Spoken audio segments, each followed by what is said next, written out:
안녕하세요. 혹시 이런 생각 한 번쯤 해보셨나요? 내 노년은 어떤 모습일까? 나는 어디서 살게 될까? 하고요. 지금 우리가 노년을 보내게 될 공간, 바로 이 시니어 주거에 거대한 혁명이 일어나고 있습니다. 이건 단순히 요양원이라는 한 단어로는 절대 설명할 수 없는 완전히 새로운 미래에 대한 이야기입니다. 지금부터 저와 함께 살펴보시죠. 자, 화면에 보이는 이 숫자, 46.4%. 이게 대체 뭘 의미하는 걸까요? 이게 바로 2070년이 되면 우리나라 인구의 거의 절반이 노인이 될 거라는 예측치입니다. 와, 정말 엄청난 숫자죠.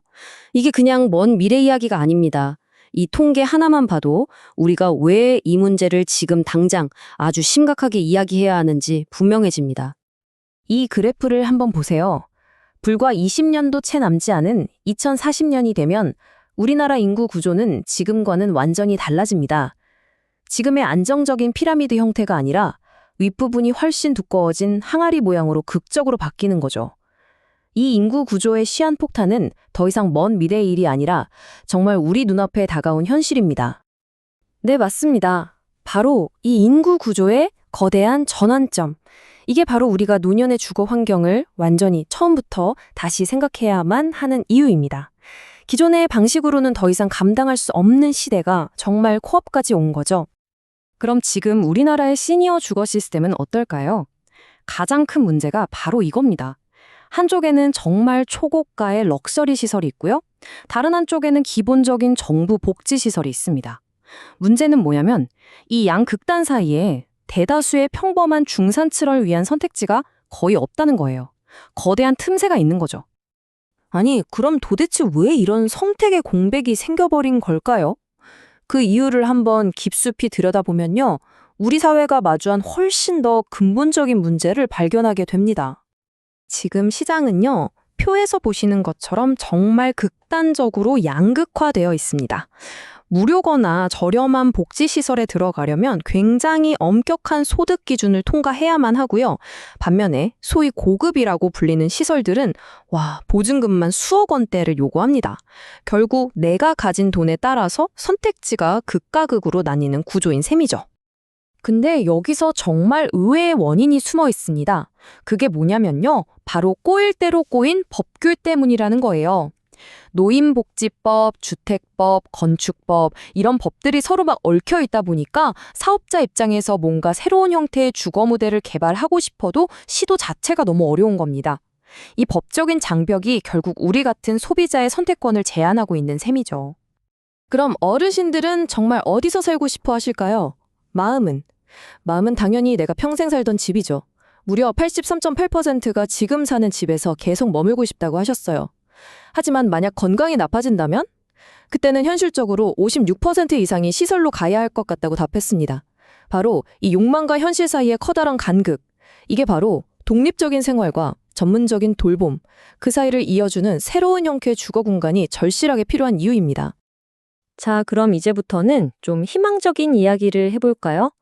문제만 있는 건 아니거든요. 다행히 우리나라에서도 이미 이런 고민에 대한 해답을 찾아가고 있습니다. 혁신적인 시니어 커뮤니티의 첫 물결이 나타나고 있거든요. 그 첫 번째 사례로 더 클래식 500을 한번 자세히 들여다보겠습니다. 이곳의 핵심 컨셉은 아주 명확해요. 대학교와 대학병원을 주거 공간과 하나로 합친다는 겁니다. 그러니까 단순한 집이 아닌 거죠. 여기는 정말 특징들이 놀랍습니다. 건국대병원이 바로 옆에 있어서 의료 서비스 연계가 아주 잘 되어 있고요. 서비스는 호텔급 컨시어즈 서비스를 제공합니다. 심지어 대학생들과 자연스럽게 어울리는 프로그램까지 갖췄어요. 더 놀라운 건 LG 같은 대기업의 최첨단 기술을 가장 먼저 체험하는 테스트베드 역할까지 한다는 겁니다. 커뮤니티, 건강, 그리고 기술이 완벽하게 결합된 말 그대로 미래형 모델인 셈이죠. 자, 국내의 또 다른 대표적인 사례죠. 바로 삼성 노블카운티입니다. 이곳은 거대한 규모와 함께 여러 세대가 함께 어우러지는 것에 초점을 맞춘 무대입니다. 이곳의 핵심은 뭐니 뭐니 해도 단지 안에 어린이집과 유아체능단이 함께 있다는 점이에요. 어르신들 건강 상태에 따라서 맞춤형으로 주거 공간을 제공하는 건 기본이고요. 세계 최초로 치매 예방을 위한 뇌건강센터를 도입한 곳이기도 합니다. 그러니까 활기찬 다세대 캠퍼스를 만들어서 가족과 예방적 건강관리에 집중한 거죠. 자, 이런 멋진 시도들이 우리나라에만 있는 건 아니겠죠. 이제 눈을 세계로 한번 돌려보겠습니다. 전 세계적으로도 정말 깜짝 놀랄 만한 아이디어들이 등장하면서 시니어 리빙의 미래를 바꾸고 있거든요. 우선 딱 봐도 건축 방식부터가 확 달라요. 그동안 우리나라 모델들이 도심 속에 높이 솟은 수직타워 형태에 집중했다면 요즘 글로벌 트렌드는 마치 대학 캠퍼스처럼 넓게 펼쳐진 커뮤니티 형태를 지향하고 있습니다. 대표적인 해외 사례로 미국 얘기를 안 할 수가 없는데요. 바로 대학연계형 은퇴 커뮤니티, 줄여서 UBRC라는 모델입니다. 말 그대로 은퇴하신 분들이 대학 캠퍼스나 그 바로 옆에 살면서 서로 상생하는 모델이에요. 이게 왜 좋냐면요. 말 그대로 모두에게 이득이거든요. 입주민들은 도서관이나 강의 같은 대학 시설을 마음껏 이용하면서 평생 학습의 기회를 얻고요. 학생들은 인생 경험이 풍부한 시니어들로부터 멘토링을 받을 수 있습니다. 그리고 대학은 새로운 수익원을 확보하게 되죠. 모든 세대를 위한 지적인 교류와 커뮤니티를 만드는 정말 완벽한 윈윈 전략입니다. 와, 정말 혁신적인 디자인을 보고 싶으시다면 싱가포르의 칸풍 애드미럴티를 꼭 보셔야 합니다. 여긴 컨셉 자체가 하나의 수직 마을이에요. 구조를 한번 상상해 보세요. 노인 아파트 아래층에는 의료센터, 보육시설, 그리고 맛있는 거 파는 푸드코트가 있고요. 맨 위 옥상에는 다 같이 가꾸는 커뮤니티 농장이 있습니다. 이 모든 게 처음부터 여러 세대가 자연스럽게 섞이도록 설계된 거예요. 노인들을 따로 떼어놓는 게 아니라 활기찬 지역사회의 바로 그 중심으로 모시는 거죠. 자, 지금까지 국내외 여러 사례들을 쭉 살펴봤는데요. 여기서 우리가 발견할 수 있는 공통점이 뭘까요? 바로 우리는 지금 노년기, 즉 황금기의 의미 자체가 근본적으로 재정이 되는 순간을 목격하고 있다는 겁니다. 핵심은 이 한 문장에 다 담겨 있다고 봅니다.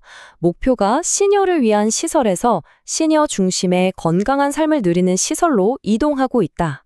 이제는 단순히 돌봄을 제공하는 걸 넘어서서 웰빙과 라이프 스타일 그리고 공동체에 초점을 맞추는 것으로 패러다임이 완전히 바뀌고 있는 겁니다. 결국 이 모든 이야기는 우리 각자에게 돌아오는 질문입니다. 당신이 꿈꾸는 노년의 이상적인 커뮤니티는 과연 어떤 모습인가요? 오늘 함께 살펴본 이 멋진 사례들을 바탕으로 한 번쯤 진지하게 상상해 보는 건 어떨까요?